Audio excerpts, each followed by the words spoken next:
أعوذ بالله من الشيطان الرجيم. بسم الله الرحمن الرحيم.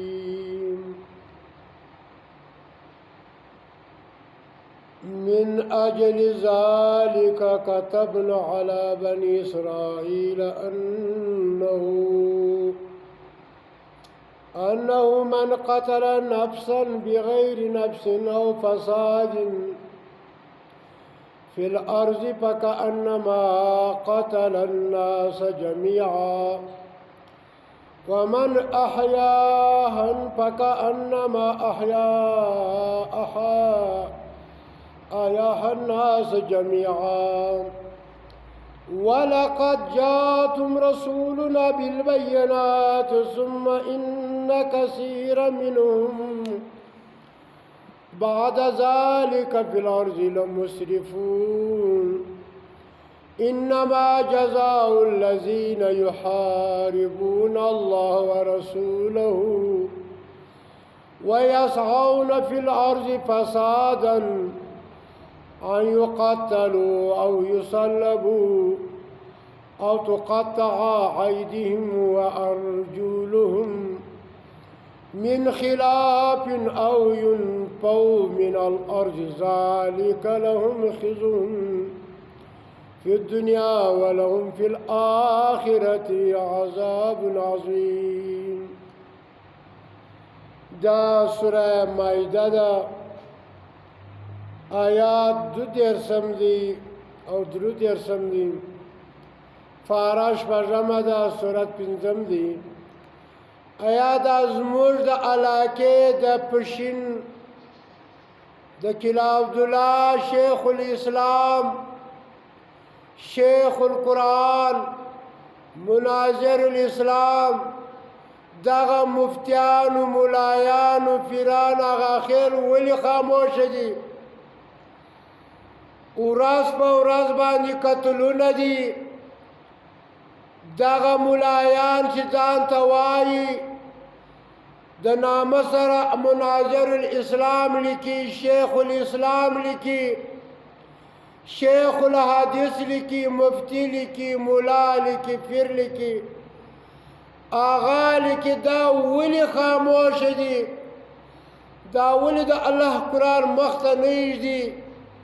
ولې د ظالم د مظلوم مدد نه کوي؟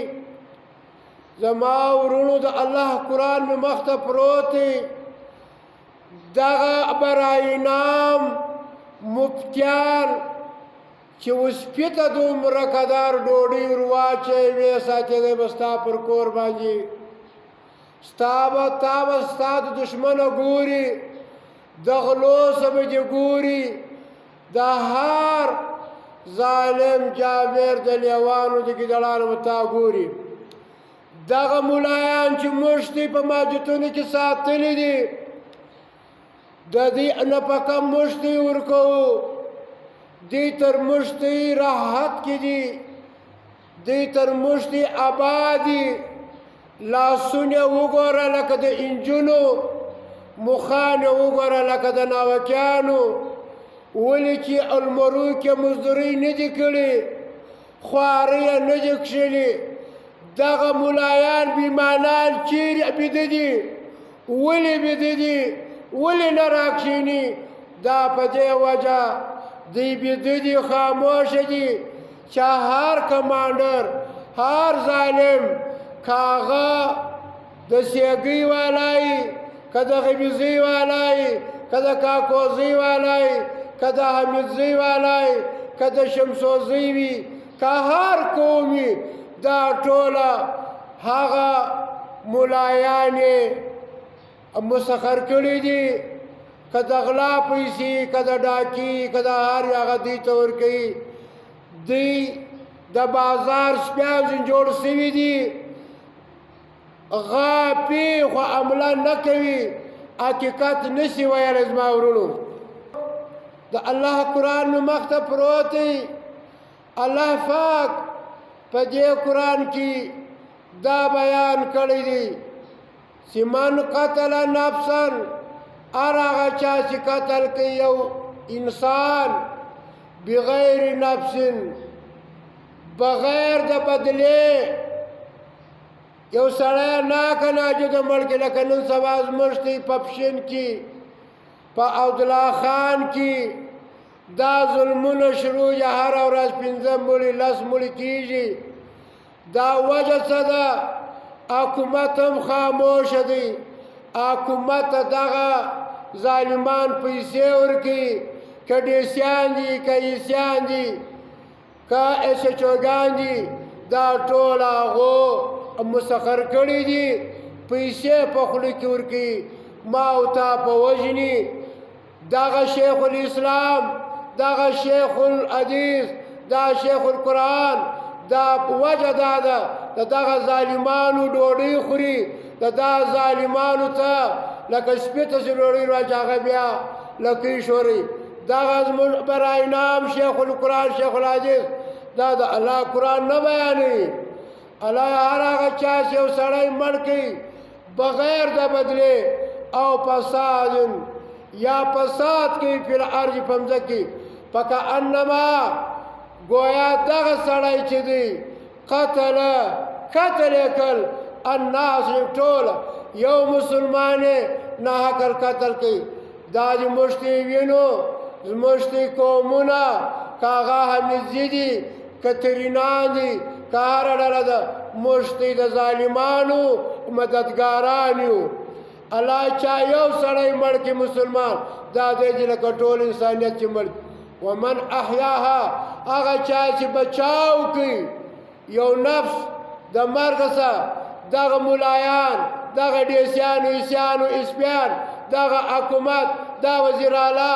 دا تر وزیر اعلی دا کم خلک الله چا چې بچاو کوي یو نفس فکأنما گویا دی چې احیا د بچاو کړ د ژوندي کړ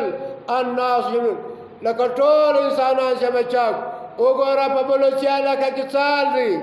زموږ په پښتني علاقه کې څال دي دغه باجوړو په دې کې څال دي په افغانستان کې څال دي دا خوارج دا ټي ټي پي دا بیلې والا دا زموږ خپل پیداوار دي ما ورونو الله وايي ولقد په دې کې سره جاءتم رسول الله راغلي دي و دې تزمر رسولان بالبينات فواضح واضح احکام سره فواضح واضح حکمونه سره ثم پس دې ان بشکا کثیر ډېر منهم لدانا بعد ذلك پس دې حکمو پس دې اسلام پس دې قرآن ذالک دغه پیلاتوزک لمسرفون دا خامہ خاطر حدوشتل اوشت خالد اسلام یا پریشی دی که اسلام وای دا المنز وای بالمنز دی پویدای دغه د سیگی مشران دا مدزی مشران دا غبیزی مشران دا مدزی مشران دا پا قرآن ندی پو صرف ترخلی پر ایمان دی پزړه د اچا ایمان نسته نه د شیخ الاسلام ایمان ستا نه د شیخ الحدیث ایمان ستا نه د مفتی ایمان ستا الا انما جزاء الذين بشکا سزا هغه خلقو يحاربون الله چاغه جنگ کوي د الله سره ورسول رسول سلام ويسعون دی کوشش کوي فی الارض فدام ځکه کې فساد نه فساد څه دی شیرانی کوم پلانی وجنی پلانی وجنی که اسلام وای دا ماجتون باباد وای و لکه زموږ دا مجد توحید وګوره دا منافقانو اورانوي پر دې مجد زفرناک ناجدا ولم نو ما دا وعده کړې وه چې زه به خپل مرګ دی نه بولم لکه دا مچر نه به د دوی نه بولم اوس هم باید چې ظالمان وي د غریبانو قاتلان وي باید چې ټوله پښتانه سره چې دا ټوله پر چوک باندې په دار کې ویې ځړوي که هغه د غبیزو دی وي که د کاکوزو دی وي که د سیګیانو دی وي که د احمدزیان وي الله فساد عین یقتلو چې هغه دې قتل کشي قتل یې کړي دغه آیات هر شیخ القرآن هر شیخ الحدیث مناظر اسلام جو مقصد چی دي د دې په مطابق دي چې څه رقمې معنا د تفسیر په هغه مطابق چې دا ظالمانو ته او سزا ورکړي او یصلبو دا د پانسۍ کړسي راټال دي شي پر مین چوک باندې او تقطع یا دې پرې کړسي ایدیهم د دې لاسونه و ارجلهم د دې پښې من خلاف عدل بدل او ينفو یا دې وباسي د دې ملک څخه او ينفو فی الارض یا دې وشړي د مځکه ذالک دغه لاسونه پرې کول پښې پرې کول یا پانسۍ ورکول یا وژل یا قتلول د دې لپاره خزون دا رسوایي ده په دنیا په دې دنیا کې ولهم د دې لپاره په آخرت په آخرت کې عذاب عظیم دی زما ورونو مولایان لیوان دي مولایان بې غیرته سوي دي هغه تر سپیانو بیکاره دي سپی ښکار وکړي مالک لرې راخیستی مولایان منځ وکړي جهاد وکړي د غیر خلکو دپاره ما او تا په وژنې خپلې خېټې مړوي که مسلمانان وای دا کار به نه کول خو نه دي مسلمانان صرف او په نامه د مسلمان په رب مې د قسم وي رب کائنات وای ومن لم يحكم بما انزل الله فاولئک هم الکافرون الله څوک زما په دغه نازل شوي کتاب فیصله نه کوي دا کافر دی دا فاسق دی دا ظالم دی وما يجحد بآياتنا إلا الكافرون وما يجحد بآياتنا إلا الظالمون الله زما د قرآن انکار نه کوي مګر هغه خلک چې کافران ظالمان نو زما ورونو دا قرآن زده کې په دې عمل وکړي تر بل پورې ورسوئ دا مولایان دي د الله دین بیان کړي که نه باندې پشي واخلي د ماشتون اسلام بې غیرته وآخر دعوانا أن الحمد لله رب العالمين